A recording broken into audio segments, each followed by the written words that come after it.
Muy buenas tardes. Bienvenidos a la elección inaugural 2026. Es la ceremonia que da el inicio al año académico. Es la reflexión a partir de un tema de relevancia nacional y para la universidad.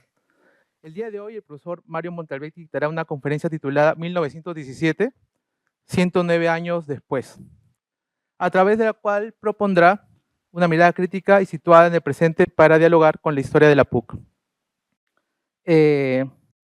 Antes de ello, hablarán las autoridades, en este caso la profesora Claudia Rosas, luego el profesor Miguel Rodríguez y finalmente el profesor Francisco Hernández. Ya. En todo caso, primero Miguel Rodríguez.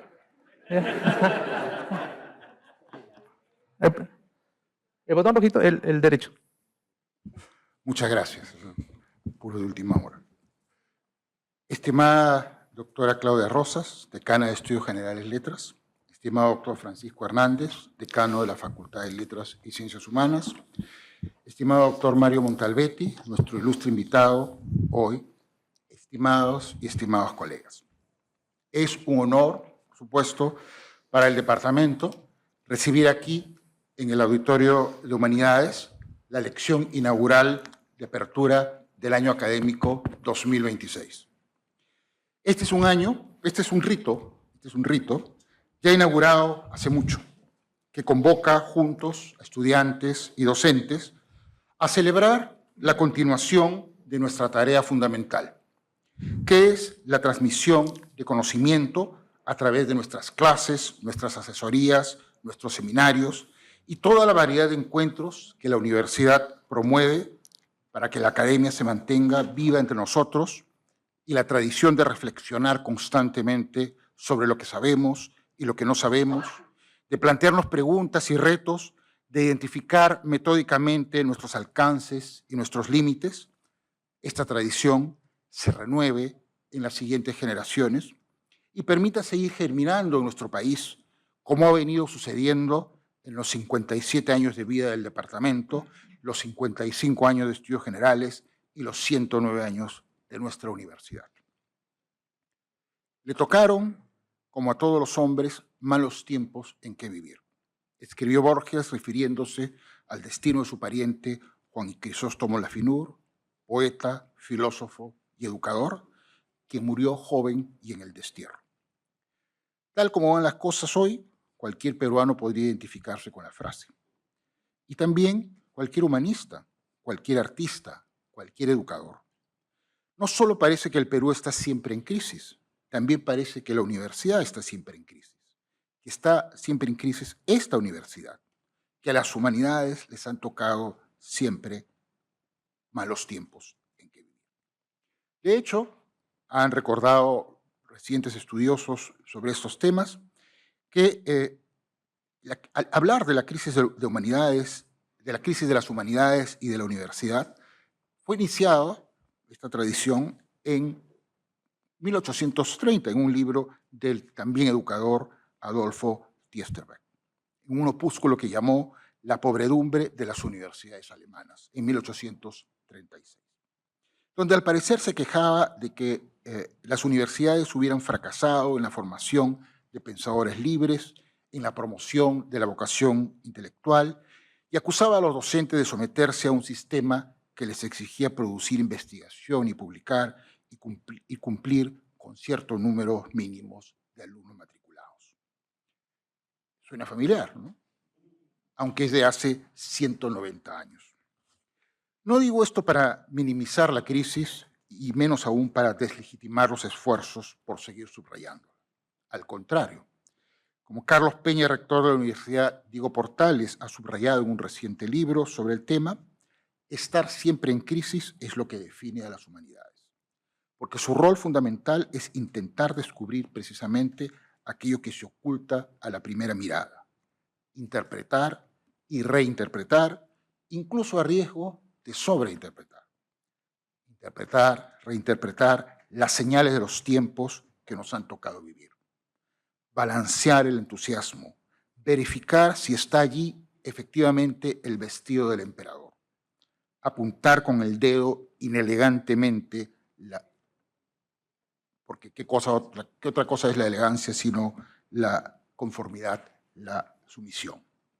No solo estar en crisis, sino crear la crisis, elevar la fiebre para expulsar al bacilo. Y por eso estamos aquí. No digo solo hoy, sino siempre, cada día. Cada vez que inauguramos un año académico, entramos a una clase, cada vez que asesoramos la tesis de un estudiante, cada vez que vamos a recoger datos en el campo, cada vez que revisamos un manuscrito para enviar a una revista, cada vez que planificamos un libro, lo que debemos hacer es provocar una crisis. Eso es hacer humanidades. Bienvenidos y muchas gracias.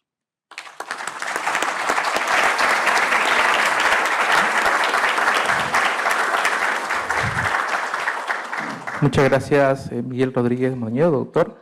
A continuación, la doctora Claudia Rosas, decana de Estudios Generales Letras.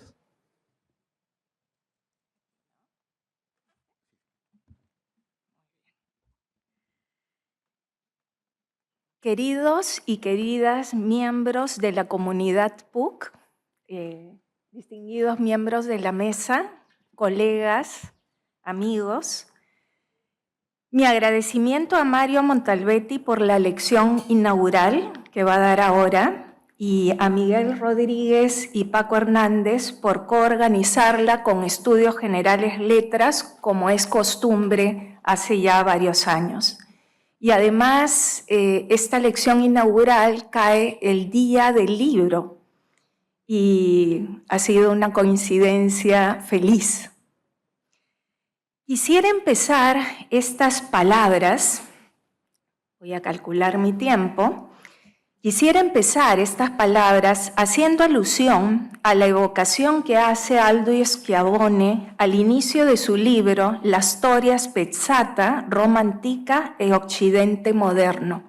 La historia en pedazos, Roma antigua y Occidente moderno.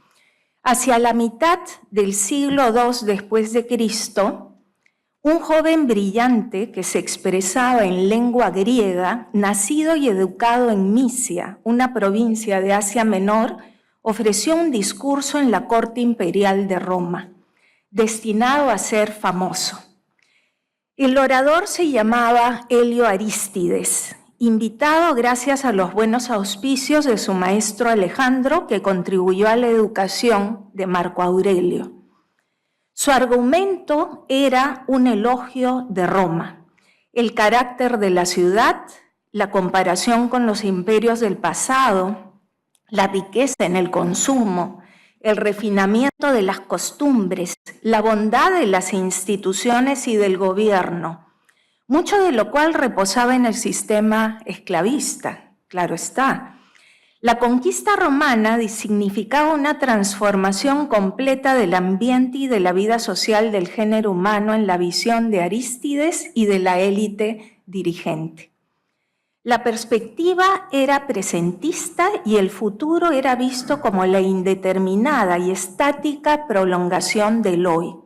El mundo, el imperio, la civilización romana se había desarrollado en su máxima expresión, lo cual no permitía imaginar una evolución, un progreso.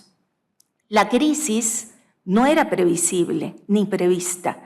El lado oscuro de la admirable prosperidad era la extenuación, el cansancio de la historia. La célebre oración aristidea no prefiguraba el inicio de la crisis y posterior caída del Imperio Romano. Esta discontinuidad, la más fuerte que vivió Occidente, tenía raíces profundas, entre las cuales estaba que el modelo de desarrollo romano había perdido de vista al ser humano en la lógica de guerra, esclavos y esclavas, nueva guerra, que lo llevó a su máxima expansión. Bien sabido es que el avance del neoliberalismo, el capitalismo en su cuarta fase y el neoimperialismo amenazan no solo a las humanidades, incluso a las ciencias sociales y a la ciencia en general, sino también el sentido y naturaleza de los estudios generales y de la universidad misma. La idolatría del utilitarismo en desmedro de la formación integral del ser humano que buscamos aquí. el estudiante que deviene en cliente o el trabajador en colaborador, las universidades con fines de lucro, no es el caso de la nuestra, los peligros de la inteligencia artificial, el laberinto de los rankings e indizaciones, los límites a la libertad de expresión y de cátedra que estamos viendo en el mundo, el espejismo del éxito profesional individual, la desvalorización del pensamiento científico, la seguridad en la empleabilidad como norte de vida, el impacto de las redes sociales y una larga lista que no quiero seguir mencionando. Ni qué decir de las guerras y genocidios, las reglas de juego internacional saltando por los aires, el ascenso del neofascismo, los derechos humanos pisoteados y las diversas formas de violencia normalizadas. En un contexto tan complejo como el que estamos viviendo, un cambio epocal, diríamos los historiadores, las humanidades, estudios generales, letras y la misma universidad tienen un papel de primer orden. En la obra El futuro de las humanidades del futuro, editado en 2010 por Miguel Yuste y Pepi Patrón, y donde escriben varios de los presentes en esta sala, incluso en esta mesa, advertimos que a los viejos problemas se han sumado nuevos y más preocupantes. La universidad, desde que surgió en la Edad Media, tuvo como uno de los objetivos la formación de estudiantes. No podemos esperar a quedarnos sin estudiantes, cerrar carreras, renunciar a que las materias las impartan especialistas, como han hecho en otras universidades. La oración aristidea trae a colación que es necesario situarnos en la historia, que no debemos, es decir, en el contexto, que no debemos dormir en nuestros laureles bien ganados. Vale decir, vale la pena en medio de esta crisis no solo mirar, sino también construir un porvenir. Ello no pasará solamente por los altos estándares de nuestra investigación individual, donde sin duda destacamos y largamente, y ni qué decir de la formación de nuestros estudiantes, que es de excelencia, sino también por mostrar con hechos y no con palabras y no demasiado tarde, como diría Primo Levi, la importancia de nuestro modelo de formación humanístico, científico, multidisciplinario y con valores. Y atraer a estudiantes que estén motivados a seguir cultivando la historia, filosofía, literatura, lingüística, arqueología, geografía, también antropología, sociología, entre otros campos del saber, que ponen al ser humano y lo humano en el centro de su quehacer. He elegido uno de los muchos modos posibles para transmitir mi mensaje. Espero que estas breves palabras no solo inviten a la reflexión individual, sino también y sobre todo a la acción colectiva. Desde mi punto de vista, Estudios Generales Letras PUC, y ahí puedo unir a la Facultad de Letras, al Departamento de Humanidades y a todos aquellos que estamos aquí, con su exitosa trayectoria de 55 años y una comunidad de docentes, representantes estudiantiles y equipo de gestión verdaderamente comprometidos, tenemos la capacidad para encarar colectivamente y con éxito este gran desafío. Muchas gracias.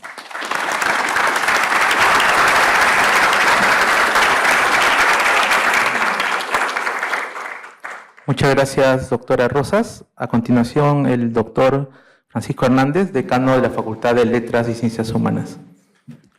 Doctora Claudia Rosas, decana de la Facultad de Estudios Generales Letras.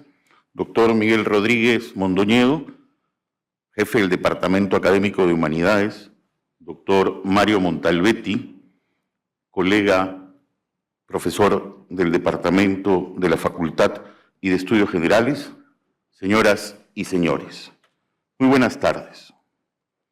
Quisiera hacer referencia a 4 situaciones aparentemente desconectadas. La primera ocurrió hace más de 20 años, cuando me fui a hacer un doctorado a Madrid. Llegué en plena campaña escolar y por curiosidad entré a hojear los libros de texto que utilizaban niños y jóvenes. Grande fue mi asombro al descubrir que un libro de geografía para niños de 8 años tenía en la carátula una tierra vendada, con gotas de sangre, bajo el título «La Tierra está enferma». La concientización sobre el cambio climático empezaba entonces con fuerza. Hoy sabemos que no tuvo el impacto esperado. El segundo hecho fue ver un documental sobre un pequeño pueblo rural español cuya población había envejecido tanto que solo quedaba un niño en el pueblo y en la escuela. Sus profesores organizaron entonces una visita de niños del pueblo vecino. Al llegar, llenaron los espacios de risas y juegos. Sin embargo, el niño del lugar no sabía cómo interactuar con ellos. El tercer hecho es más reciente. Hacia junio del 2025, por primera vez, el contenido producido por robots en Internet superó al generado por seres humanos. Hoy, además, existe incluso una red social, Molbook, en la que solo publican bots.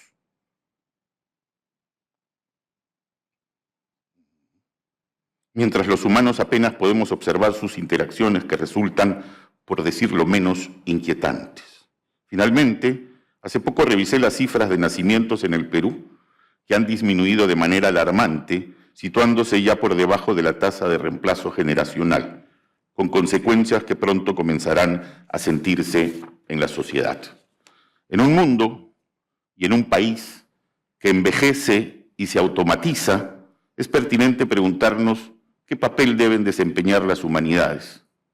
Y creo que, lejos de desaparecer, como quisieran quienes conciben la universidad únicamente como un centro de formación de mano de obra para el mercado laboral, están llamadas a convertirse en el tejido social que permita sostener la vida en común, evitar la polarización extrema y preservar la identidad de nuestra especie. Vivimos un momento crítico en el que el conocimiento que brindan las humanidades es, con frecuencia, considerado prescindible. Sin embargo, sostener ciertos modelos de organización social supone precisamente evitar el pensamiento crítico, debilitar la reflexión ética, silenciar la historia, desconocer el valor del conocimiento sobre el medio ambiente y la geografía y manipular la información y el lenguaje. Por eso, porque no nos conforma el mundo tal como está, con sus injusticias, desigualdades, exclusiones, manipulaciones, guerras y violencias, las humanidades resultan incómodas. Y en ese sentido, sí, somos peligrosos. Pero aquí estamos, arqueólogas, historiadores, filósofas, lingüistas, literatos, científicos de la información, geógrafos y humanistas, persistentes, comprometidos con una tradición que busca comprender y construir un mundo más humano. La tarea es exigente, a veces agotadora, pero sin duda vale la pena. La universidad, en efecto, no nació como un engranaje de la maquinaria productiva, ni su finalidad última ha sido proveer mano de obra técnica al comercio o la industria.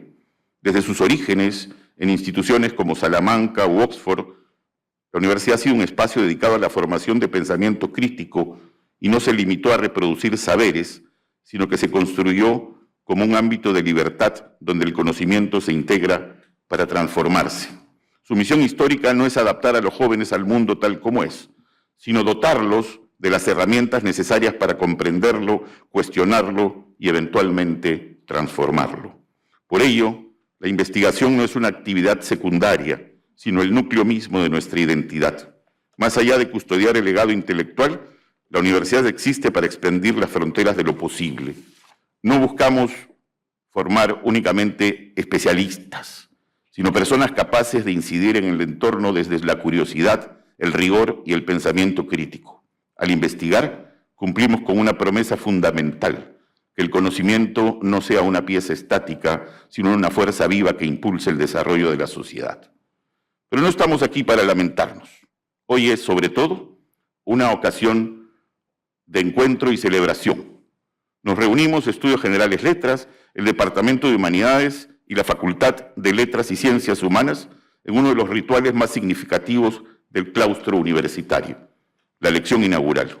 En este año estará a cargo de uno de nuestros profesores, el profesor Mario Montalbetti, lingüista, poeta, colega y amigo.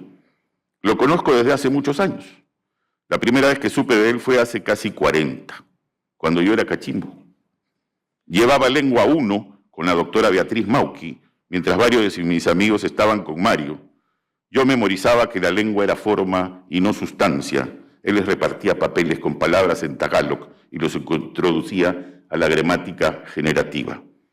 Luego partió a enseñar a Estados Unidos. Años después regresó, nos hicimos colegas y con el tiempo buenos amigos. Gracias, Mario, por aceptar este reto. Para cerrar, permítanme compartir un poema de Eduardo Galeano, que en estos tiempos adquiere especial vigencia. Humanitos. Darwin nos informó que somos primos de los monos, no de los ángeles. Después supimos que veníamos de la selva africana y que ninguna cigüeña nos había traído desde París. Y no hace mucho nos enteramos de que nuestros genes son casi igualitos a los genes de los ratones. Ya no sabemos si somos obras maestras de Dios o chistes malos del diablo.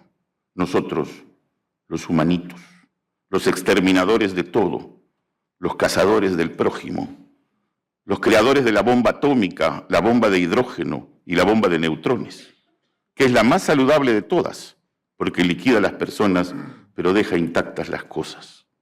Los únicos animales que inventan máquinas, los únicos que viven al servicio de las máquinas que inventan, los únicos que devoran su casa, los únicos que envenenan el agua que les da de beber y la tierra que les da de comer, los únicos capaces de alquilarse o venderse y de alquilar o vender a sus semejantes, los únicos que matan por placer, los únicos que torturan, los únicos que violan y también los únicos que ríen, los únicos que sueñan despiertos, los que hacen seda de la baba del gusano, los que convierten la basura en hermosura, los que descubren colores que el arcoíris no conoce, los que dan nuevas músicas a las voces del mundo y crean palabras para que no sean mudas la realidad ni su memoria. Muchas gracias.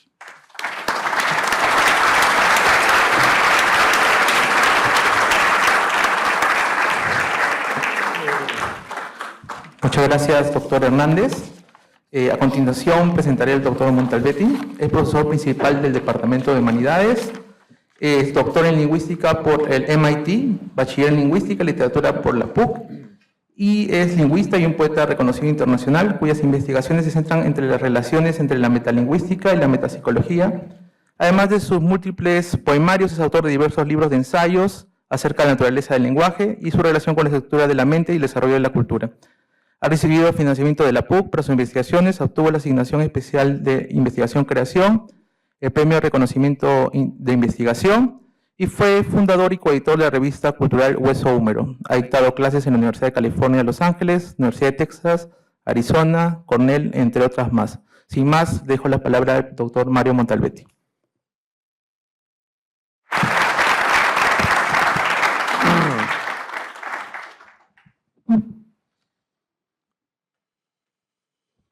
Queridas amigas, queridos amigos, la imposibilidad de hablar de la universidad sin emplear un discurso universitario para hacerlo. La imposibilidad de poder tomar distancia respecto de todo este escenario formal, del formato mismo de lección inaugural. La imposibilidad, en fin, de poder desligarme de las mismas categorías y conceptos que quiero criticar, deberían hacerme ver la inutilidad circular de lo que pueda decir. Y por lo tanto, me deberían obligar a abandonar este encargo y a no decir nada más. Si no hago caso, si insisto y continúo, es porque me parece esencial mostrar cómo, en buena medida, la situación actual de la universidad resulta de la producción de un discurso que el propio discurso ya no puede controlar. Kant pensó que había un lugar para una facultad tan interior, sé que es inferior, amigos filósofos, pero digo interior para no confundir más. Entonces, Kant pensó que había un lugar para una facultad tan interior al sistema que permitiría hablar del saber, dando un paso atrás lo suficientemente grande como para que ese meta-saber, la filosofía en su caso, no se contaminara de aquello de lo que dice saber algo. Porque si hay un rasgo que define a la universidad actual, y a nuestra universidad en particular, es justamente la imposibilidad de pensarse a sí misma. Hay razones para ello que espero desempacar en lo que sigue. La universidad es un objeto histórico y como tal sigue el curso de todo objeto contingente sobre la superficie terrestre. Nace, crece y desaparece, movida por fuerzas propias y también externas. La Universidad Católica del Perú nació en pleno auge del proyecto modernista, un periodo extraordinariamente creativo en Occidente, en el que surgen las obras de Kafka, Mallarmé y Vallejo, de Schoenberg y Stravinsky, de Picasso, Malevich y Sabogal. Un periodo que puntualmente en 1917 vivió la revolución bolchevique y el milagro de Fátima. La Universidad Católica nació para navegar en esas aguas movidas, excitantes e inciertas, tal como quiso sugerir Jiménez Borja en 1935, cuando diseñó el primer escudo de la universidad, en el que aparece ella, la universidad, como una nave, pero dibujó también una contradicción flagrante en la distribución de los vientos que la movían. Esa contradicción en el diseño del escudo fue corregida hace unos pocos años, aunque en verdad ya había sido corregida en 1942, cuando la universidad decidió pontificarse. En todo caso, el sueño modernista en el que nació nuestra universidad parece haberse convertido, 109 años después, en otra cosa, tal vez en una pesadilla anti- o postmoderna, cada uno elija el prefijo que quiera. Los ideales del comunismo soviético se han convertido en nostalgia imperial violenta y Fátima es ahora un centro de atracción turística para desesperados. Uno haría bien en preguntarse, entonces, ¿cómo le ha ido a la Universidad Católica en todo ese tiempo? Pero, ¿qué tipo de pregunta es esa? ¿Cómo le ha ido en relación a qué? ¿Y cómo saberlo? Es evidente que 109 años después, la Universidad Católica no es la misma que era antes. Hoy conviven en un mismo espacio la historia y la hamburguesa gastronómica, la física y los programas de escritura creativa, la ingeniería civil y la consultoría estratégica, la lingüística y el coaching ontológico. En fin, conviven la biblioteca y una agencia del BBVA, la noche de la filosofía y la bendición de mascotas. ¿Le ha ido bien entonces a la Universidad Católica? No lo sabemos, pero quiero aventurar que tampoco tenemos forma de saberlo. Tal vez ya sea bastante que la universidad siga en pie, que todavía exista, a pesar de la rapacidad megalómana de un tal cardenal Cipriani. Bueno, podemos exhibir números. Podemos decir, por ejemplo, que somos la número 11 en Latinoamérica, o que tenemos 175 programas de posgrado, o que tenemos unos 30.000 estudiantes. ¿Pero eso está bien? Por ejemplo, ¿sería mejor tener 50 o 70.000 estudiantes? ¿O sería mejor tener apenas 10 o 15.000? Ni lo sabemos, ni tenemos forma de saberlo. A menos, claro, que la universidad sea tomada por un negocio más, en el que el mero cálculo económico de ganancias y pérdidas dirige su crecimiento, opción nada desdeñable en estos tiempos. ¿Por qué es esto así? ¿De dónde sale esta imposibilidad autorreflexiva de la universidad? Esta imposibilidad de pensarse, esta imposibilidad de saber en qué está. Todos tenemos una relación encontrada con la verdad. Todos nosotros, en nuestras diferentes disciplinas, queremos encontrarla, o al menos queremos aproximarnos a cierto grado de certidumbre en lo que hacemos. Queremos alcanzar saberes más o menos firmes. Sin duda, la firmeza de nuestros saberes en las llamadas ciencias duras y en las llamadas ciencias humanas es distinta, pero la seriedad con la que queremos alcanzarla nos hermana. Regreso a 1942. En ese momento en que se pontificó, la universidad decidió que ya había encontrado la verdad. De todos los miles de dioses ideados por el ser humano en su historia, la universidad decidió que el Dios cristiano era el único y verdadero y que la correcta administración de dicha verdad corría a cargo de la Iglesia Católica. Esto, sin duda, trae consecuencias. Si la verdad ya ha sido encontrada, todo el resto, es decir, los diferentes saberes que circulan por el campus, deben acomodarse a dicho hallazgo. El problema con esto es que si la verdad es anterior a la producción de saberes, si el punto de llegada ya está predeterminado, todas las operaciones por las que producimos saber deben finalmente acomodarse a dicha verdad. Sé perfectamente bien que para la mayoría de profesores, creer o no creer en Dios y en la Iglesia Católica es irrelevante al momento de enseñar cálculo o morfología o, para tal caso, coaching ontológico. El que los profesores y profesoras de nuestra universidad crean o no crean en Dios no importa demasiado para lo que estoy diciendo aquí. El punto es que la PUC, como institución, sí cree en Dios. Y que eso, como dije, trae consecuencias. Por ejemplo, uno de los temas clásicos de la universidad es su autonomía. Pero la universidad es autónoma ¿respecto de qué? No respecto de la verdad, si se alega que ya se conoce.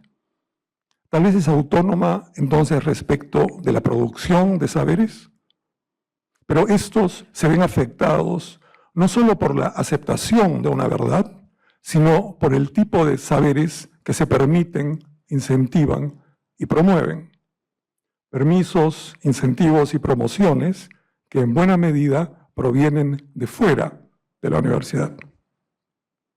El paso de la universidad como Torre de Marfil, una casa en el puente sobre el río Cam a comienzos del siglo XIII, por ejemplo, el paso de la universidad como Torre de Marfil, a la idea actual de ciudad universitaria, un espacio en el que el campus es un cruce de caminos en el que confluyen la empresa privada, el modelo productivo del Estado, la teología, la tecnología y la fuerza policial, es muy grande. Inserto una reflexión personal. Cuando comencé a enseñar en esta universidad, creo que fue hacia 1979 o 1980, yo venía a la universidad de lunes a viernes de 8 a 5 y venía feliz.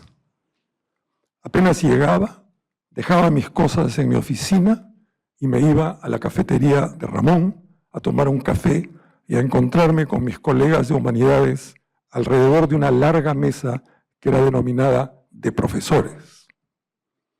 A las 9 regresábamos a nuestras oficinas o a las aulas si teníamos clase. Hacia el mediodía nos volvíamos a reunir para almorzar y hacia el final de la tarde, tal vez un último café antes de regresar a casa. Esos encuentros diarios entre profesores eran invalorables. Nos contábamos chistes, pero también en qué estábamos trabajando. Hablábamos de política nacional, pero también de la marcha de la universidad. Existía entre nosotros lo que en inglés se denomina collegiality, la relación amical, respetuosa, de camaradería entre miembros de un mismo ramo, que el castellano colegialidad no recoge. Creo que lo que nos reunía era el hecho de que considerábamos a la universidad como algo distinto de la ciudad, un oasis separado de la huella urbana, un lugar en el que el intercambio intelectual y el interés por las investigaciones de los colegas eran altamente valorados. Hoy, en cambio, esa camaradería se ha deteriorado. Ignoramos lo que hacen nuestros colegas, lo que investigan, sus intereses intelectuales. Cada uno toma su café solo. Le podemos echar la culpa a la pandemia, pero viene de antes y creo que se debe a algo mucho más fundamental. En teoría, una universidad es, hoy en día en todo caso, una organización de saberes transmisibles. En otras palabras, la universidad actual es esencialmente una organización educativa. Pero hay algo fundamentalmente perverso que subyace a lo que se denomina el sistema educativo. Esa perversidad la vio muy bien el filósofo francés Jacques Rancière. La idea es tan simple que suele pasar incuestionada. El sistema educativo prevalente se basa en establecer una distancia entre alguien que sabe, a quien denominaremos el maestro o la maestra, y alguien que no sabe, el alumno o la alumna. La maestra sabe, el alumno ignora. ¿Qué puede ser más obvio? El sistema educativo consiste en acortar esa distancia progresivamente hasta que, en el caso ideal, la distancia se reduce a cero.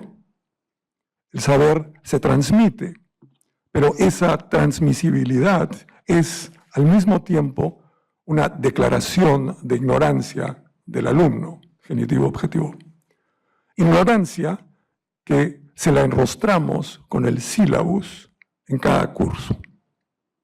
El alumno se matricula en un curso para saber lo que no sabe. Y al final del curso, en caso que lo apruebe, sabe lo que no sabía. Todo esto además es muy pintoresco, porque la medida en la que el alumno ha reducido la distancia respecto del saber de la maestra es ilustrada por un número que entre nosotros va de 0 a 20. Esta lógica pedagógica está basada en un supuesto invisible. La distancia entre el saber de la maestra y el del alumno es insalvable y en verdad nunca puede reducirse a cero. Y esto por dos razones, una banal y otra de fondo. La razón banal es que el alumno nunca sabrá todo lo que sabe la maestra.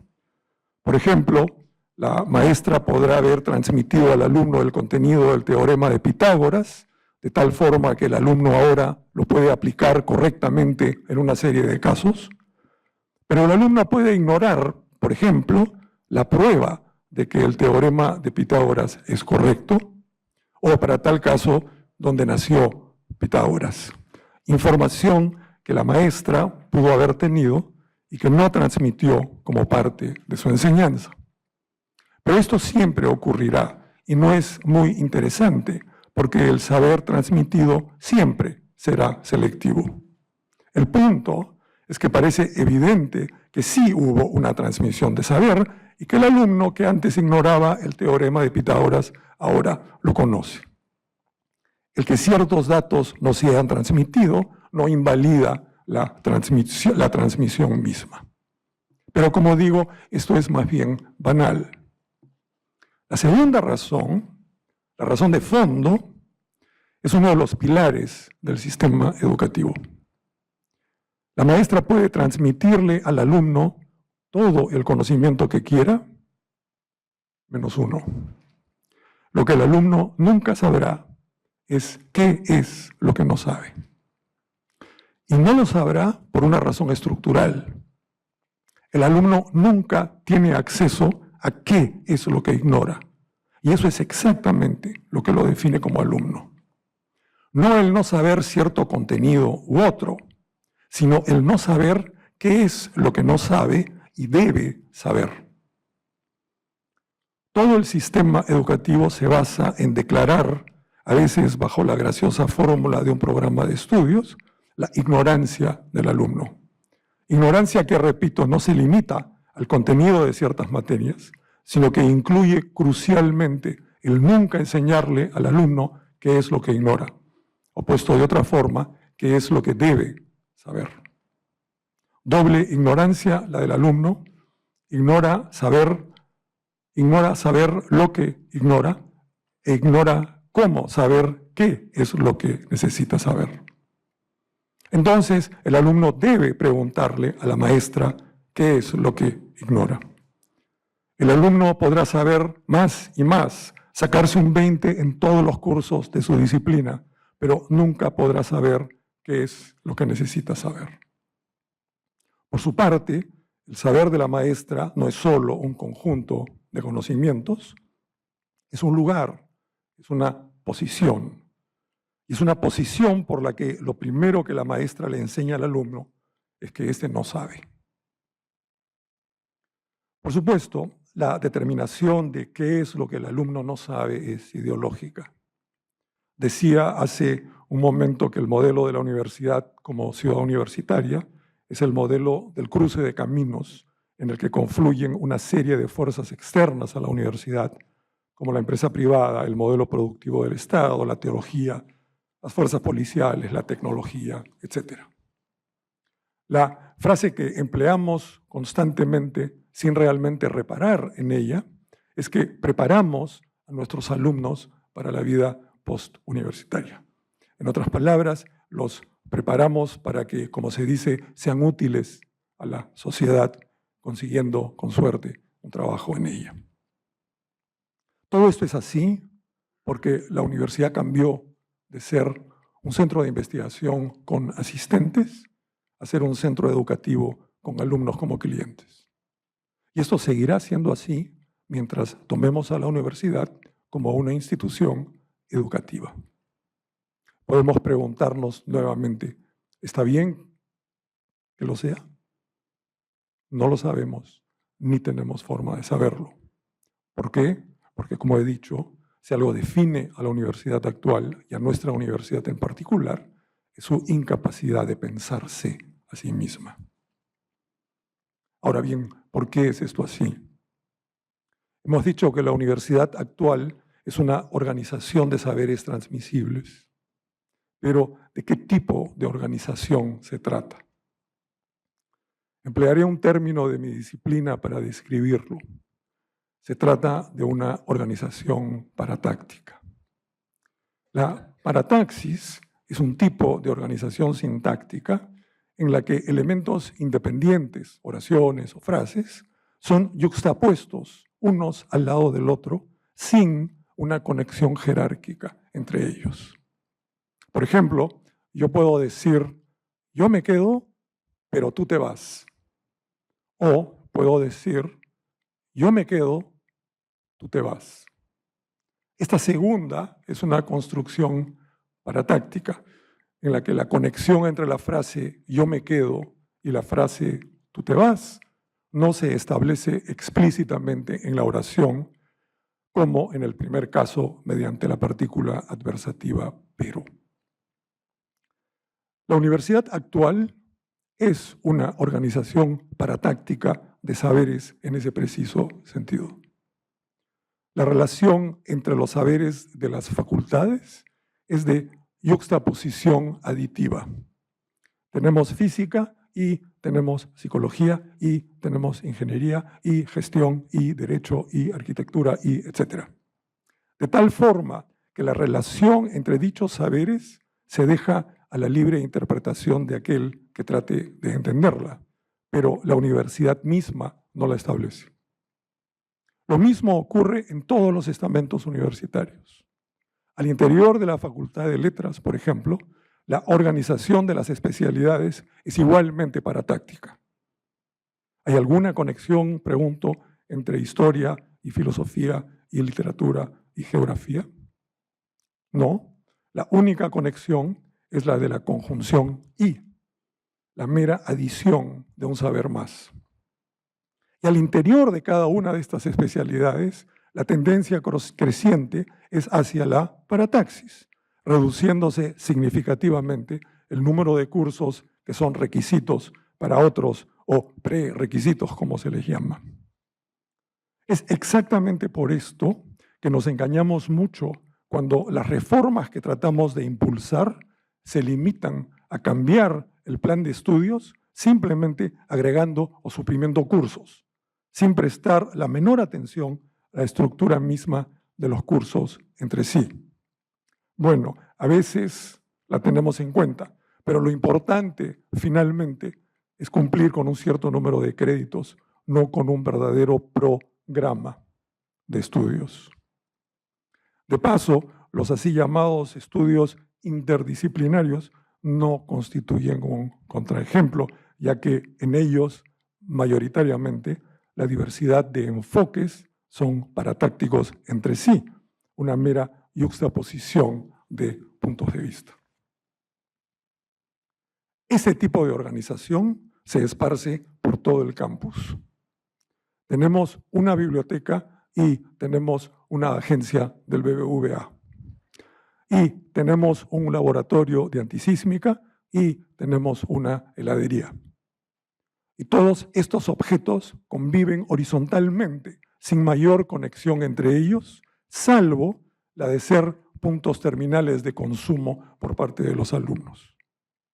Esa horizontalidad que impide una jerarquización de estamentos y, por lo tanto, que impide un sistema de prioridades, es la que explica, supongo, la flagrante irrelevancia del Centro Cultural de la PUC y, por decirlo amablemente, la abierta mediocridad del Fondo Editorial. Entidades ambas que, en un sistema de prioridades, deberían estar en un lugar muy por encima del que están actualmente. Las consecuencias de una universidad como sistema educativo organizado paratácticamente son diversas. La primera es evidente.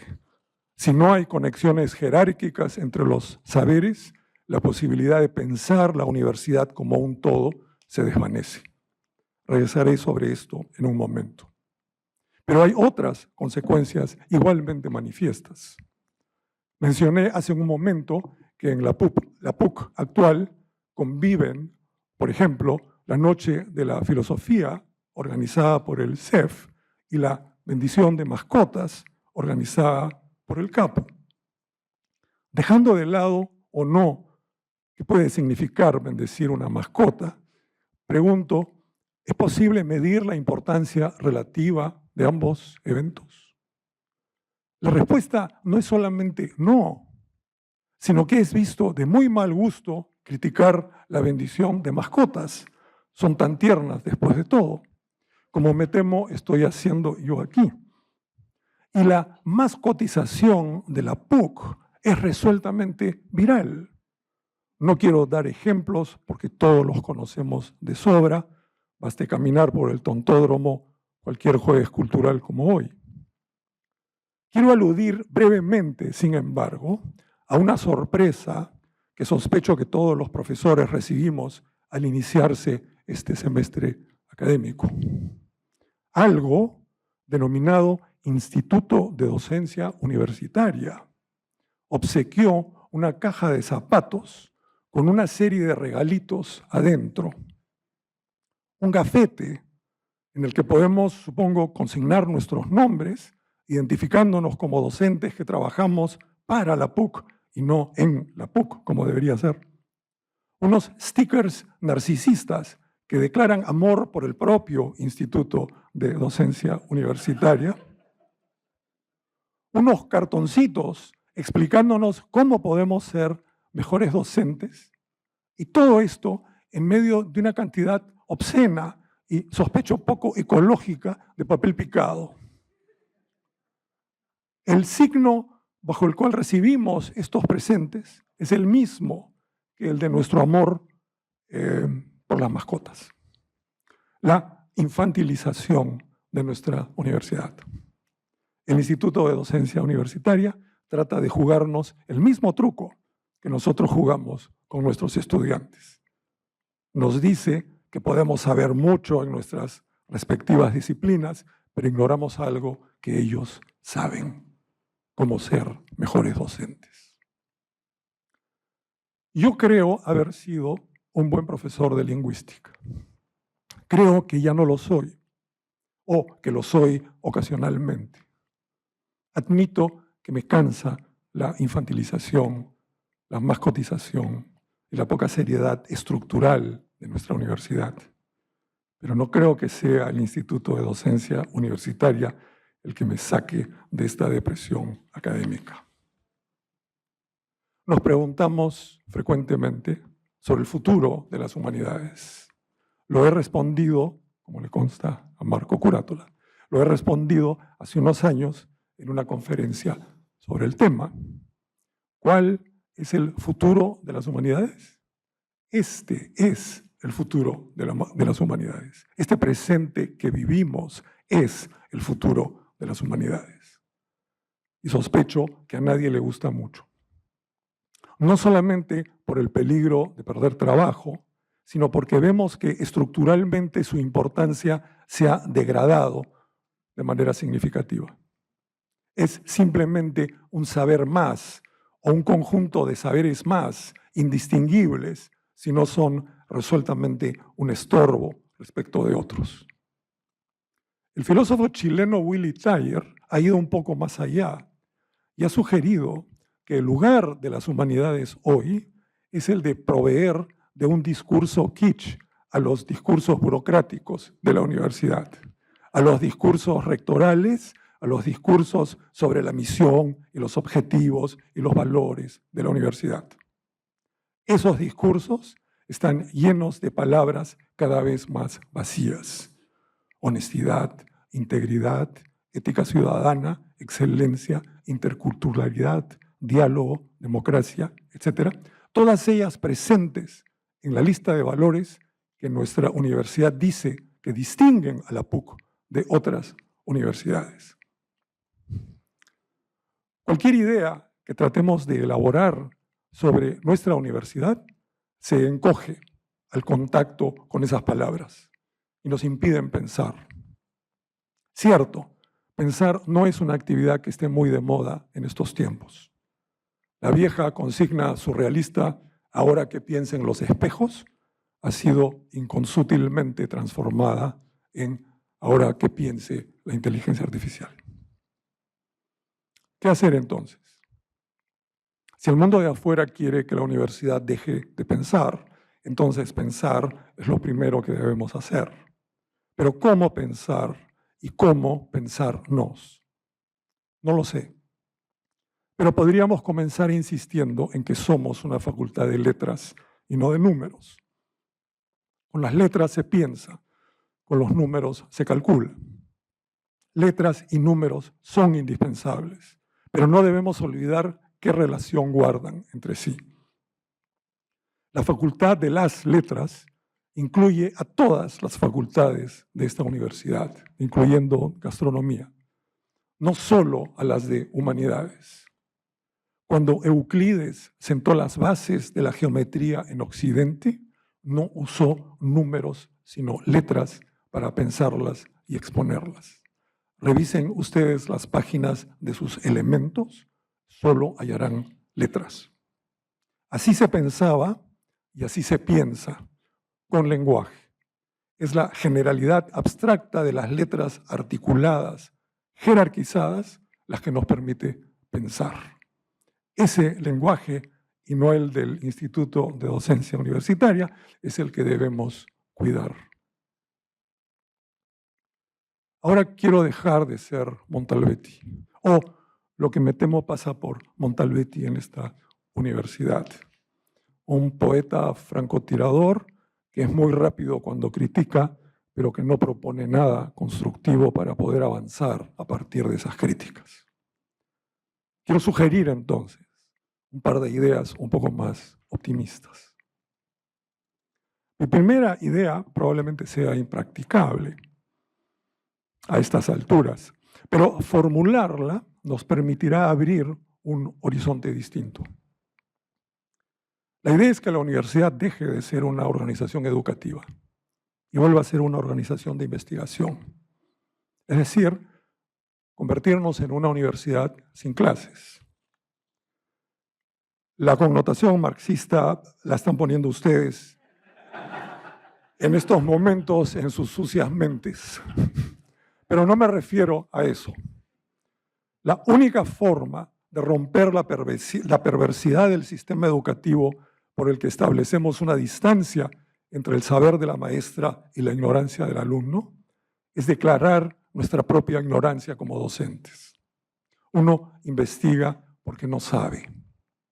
Sí, Sócrates revisitado. Es nuestra ignorancia y nuestro deseo de salir de ella lo más hermoso que tenemos. Docentes y no docentes debemos investigar juntos, labrar juntos un saber que no se base en el conocimiento de unos y el no conocimiento de otros.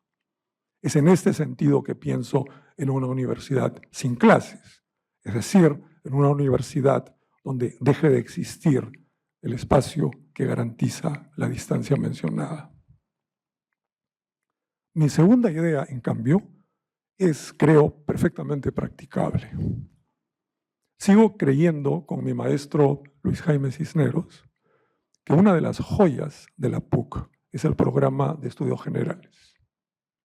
Pero es una joya mal engastada. Cuando comenzaron los estudios generales a inicios de la década de los 70 del siglo pasado, la idea fue la de ofrecerle a los estudiantes que ingresaban a la PUC una introducción al rigor de los estudios universitarios, un menú de disciplinas disponibles para su estudio y una conversación entre las diferentes ramas del saber, tanto en letras como en ciencias. Hoy, más de 50 años después, los estudios generales, tanto letras como ciencias, se han convertido en una especie de sistema correccional de saberes mal o no enseñados en el colegio. Ya no preparamos al alumno para el rigor de los estudios universitarios, sino que corregimos deficiencias. Y esas deficiencias son notables. Antes enseñábamos el curso de Lingüística General de Saussure, ahora enseñamos redacción. Antes corregíamos ciertos atajos aprendidos en la escuela para encontrar el sujeto de una oración, ahora debemos explicar qué diablos es un sujeto. Cuando digo que el programa de estudios generales es una joya mal engastada, o que su engaste ha sufrido con el tiempo, digamos, la forma que concibo para el nuevo engaste es que estudios generales no sea un programa de los 2 primeros años de estudios, sino de los 2 últimos años de cualquier disciplina universitaria. En otras palabras, mover estudios generales al final de la carrera. Los estudios generales deben ser lo que los arquitectos llaman la piedra clave en la construcción de un arco. Es decir, la última piedra que se inserta en lo más alto de la construcción de un arco y que permite que todo encaje y se mantenga en pie. Los estudios generales no son el comienzo, sino el fin de los estudios. Radicalizando, los estudios generales deben ser esa facultad interior, inferior, kantiana, que permite adquirir un saber del saber, cotejando los saberes de cada disciplina individual con los de otras disciplinas, ensamblando dichos saberes entre sí. Pero hacerlo jerárquicamente, no paratácticamente. Cito a Kant: es absolutamente necesario que la universidad posea una facultad que, con independencia de las órdenes del gobierno, tenga la libertad de no dar orden alguna, sino de cuestionar todas las órdenes que se dan. Fin de la cita. Cuestionar órdenes sin darlas, ese es el único espacio en el que podemos pensar libremente. No se trata de una mera suma de sabores también, sino de un ensamblaje de los mismos. Por supuesto, implementar todo esto requiere pensar y repensar las condiciones en que esto se pueda dar para no ser arrastrados por las corrientes y mareas de los tiempos. Tal vez incluso deberíamos descontextualizar un poco a la universidad del contexto dominante. Jean Baudrillard lo ha escrito con gran agudeza. Si es aconsejable enfrentar la realidad sin ideas preestablecidas, debería ser aconsejable enfrentar las ideas sin realidades preestablecidas. Termino.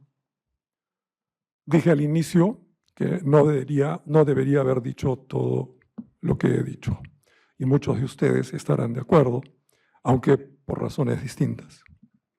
A mí me preocupa no lo que digo, sino la inutilidad circular de mis palabras, porque entiendo perfectamente bien que esta lección inaugural será incluida paratácticamente como un discurso más que se sumará a otros precedentes y a otros que seguramente están por venir.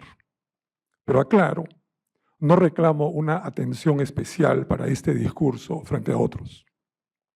Reclamo para todos nosotros la posibilidad de elaborar discursos cuya importancia relativa se pondere en términos de la construcción de un fin común. La universidad tiene fines y medios. No me preocupa si unos justifican a los otros. Me preocupa que no se distingan y que finalmente fines y medios nos resulten indiferentes. La universidad, como he dicho, es un objeto histórico. Podemos hacer de ella lo que queramos. Solo espero que así sea. Gracias por su atención.